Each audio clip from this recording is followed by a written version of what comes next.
Welcome back to Bible Story Haven, where timeless stories from the Bible come to life. Today, we journey back to the dawn of civilization, to a time when all of humanity was one family, speaking a single language. It was an era of unprecedented unity, but also of burgeoning ambition. Join us as we explore the dramatic tale of the Tower of Babel, a story of pride, confusion, and a powerful lesson about the nature of true greatness. Have you ever wondered why there are so many languages in the world? This ancient story holds the key. After the Great Flood, the waters receded, and humanity began anew. Noah's descendants multiplied, spreading across the fertile plains of Shinar. In this new world, a remarkable thing existed: a single, shared language. Imagine that! Every person could understand every other person. Communication was seamless, and with it, collaboration became incredibly powerful.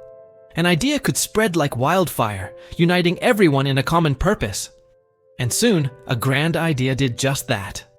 Gathered on the plains, they looked around at their growing city and felt a surge of collective power. "Come," they said to one another, "let us make bricks and bake them thoroughly." They had stone for brick and tar for mortar. But they weren't just building homes. They had a much grander vision. "Let us build ourselves a city with a tower that reaches to the heavens, so that we may make a name for ourselves. Otherwise, we will be scattered over the face of the whole earth." Their words echoed with ambition, a desire to secure their own glory and defy the natural course of spreading out to fill the earth as God had intended. Picture the scene: a vast construction site buzzing with activity. Thousands of people working in perfect sync. The air is thick with the dust of clay and the heat from massive kilns baking millions of bricks. Carts groan under the weight of their loads, and the rhythmic sound of hammers and chisels fills the air. The tower begins to rise, a colossal monument of human ingenuity. Day by day, it climbs higher, a jagged finger pointing defiantly at the sky. From the ground, it looks as if they are building a staircase to the very throne of God. A sense of invincibility grows among the people. They look at their work and see not a gift from God, but a testament to their own strength. Their unity was incredible, but its purpose was misplaced. They were building a monument not to honor their Creator, but to glorify themselves. Their motto was, "Make a name for ourselves." It was a declaration of independence from God. They believed that through their own strength and cleverness, they could achieve anything, even reach the heavens and control their own destiny. This towering structure was a symbol of human pride, an attempt to prove they didn't need God. They sought security in a tower of brick and mortar, rather than in the loving guidance of the one who gave them life. But God, from his heavenly vantage point, saw their creation. The scriptures tell us, "The Lord came down to see the city and the tower the people were building." He saw not just the structure of baked brick, but the structure of their hearts. He saw their unity being used to fuel arrogance and rebellion. He heard their desire to make a name for themselves, to usurp the glory that belongs to him alone. He knew that if this pride went unchecked, nothing they planned to do would be impossible for them, leading them further and further away from truth and into self-destruction. Their unity, once a blessing, had become a vehicle for collective pride. So God intervened, but not with a flood or a fire.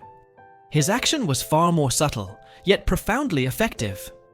He said, "Come, let us go down and confuse their language so they will not understand each other."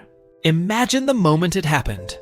One moment, a worker shouts an instruction to a friend below. The next, the words that come out are gibberish to the listener. The friend replies, but his language is now completely different, a stream of alien sounds. Confusion ripples through the worksite. A bricklayer asks for mortar, but his partner hands him a hammer. Frustration mounts.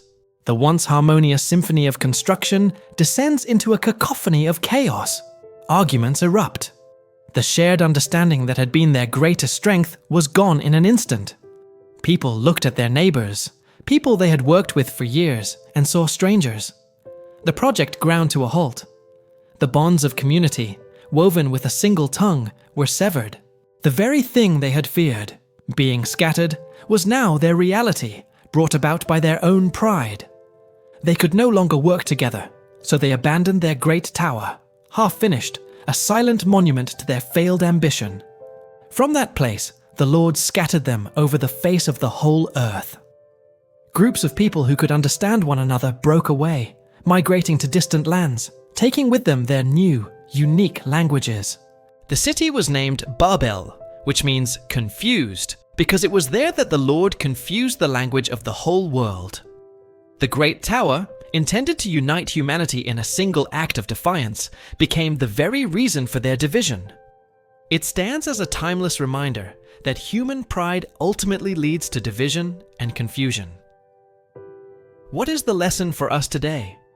The story of Babel teaches us about the dangers of pride and the importance of humility.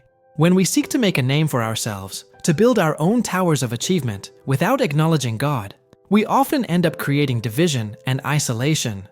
True, lasting unity doesn't come from a shared project or a common language alone. It comes from a shared humility before our Creator. It's about recognizing that our talents, our strength, and our very lives are gifts from Him. True greatness is found not in reaching for the heavens on our own terms, but in humbly walking with the One who made them. The story doesn't end with division, though. In the New Testament, at Pentecost, the Holy Spirit descends, and the apostles begin to speak in other tongues, and people from every nation understand them. It's a beautiful reversal of Babel, where pride and a single language led to confusion, humility, and the Spirit of God lead to understanding across many languages.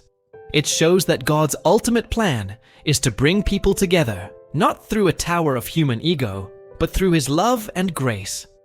The Tower of Babel reminds us that our greatest achievements are empty without God, but with Him, even our deepest divisions can be healed.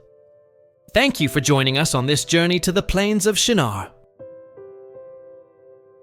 We hope this story has given you something to reflect on. If you found this story insightful, please give this video a like and subscribe to Bible Story Haven for more explorations of the Bible's most powerful tales. We'd love to hear your thoughts in the comments below. Until next time, may you build your life on the firm foundation of humility and faith.